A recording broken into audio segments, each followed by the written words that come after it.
In this lesson, we will talk about how to influence people's behavior.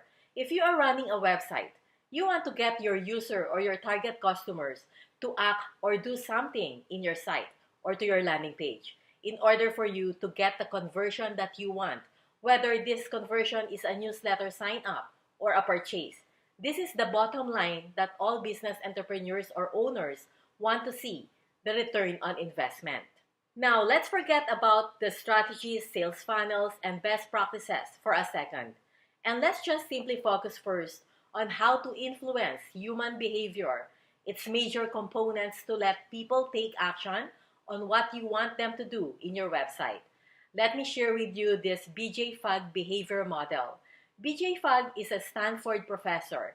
He was the first scientist to articulate the concept of captology, a word he puts together to describe the overlap between persuasion and computers. He also founded the Persuasive Technology Lab at the Stanford University. This is the most significant human behavior model that I can share to you.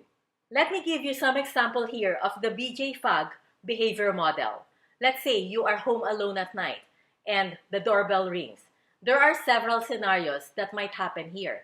First is you don't get up to open up the door. Why? Because it might be a bad guy, or you know that's your daughter or your son who is just lazy to pick up the key to open up the door. Or maybe you are in the middle of watching a movie and you don't want to get disrupted. So there are several reasons for you not to open that door. And those reasons are lacking of motivation, that you didn't respond to the trigger, which is the doorbell, and the ability to answer the door is missing. So here's the BJ Fogg behavior model formula. B equals to M, A, T.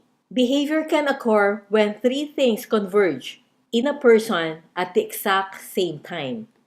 So B stands for behavior, M stands for motivation, A for ability, and T for trigger.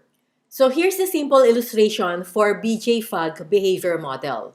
So this vertical line represents motivation, and this horizontal line represents the ability. So this is hard to do and easy to do, the ability, and this is the low motivation and high motivation.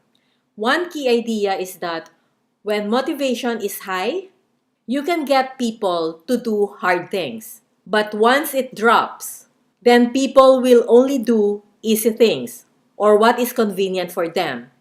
So as you can see here, low motivation, whether the task is hard to do or easy to do, the triggers failed.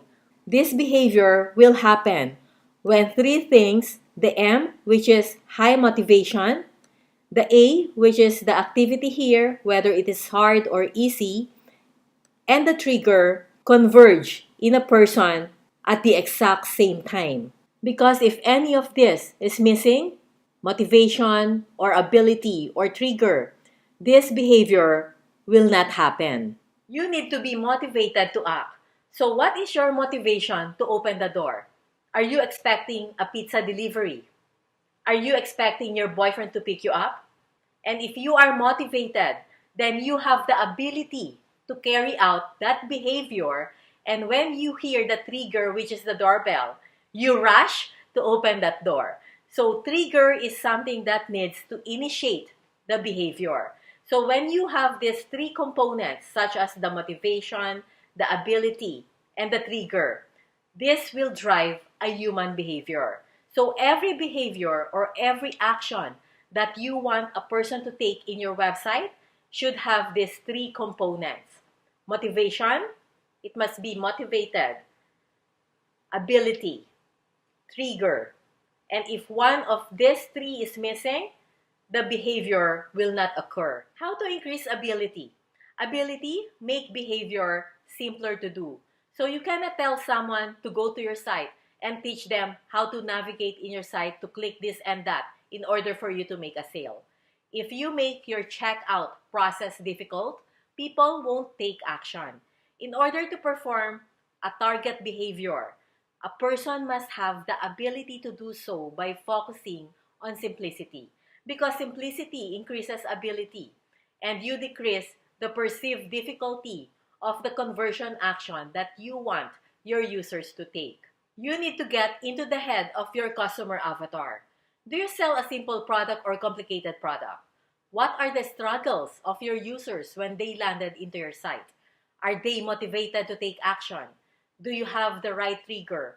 Or does your product benefits well stated?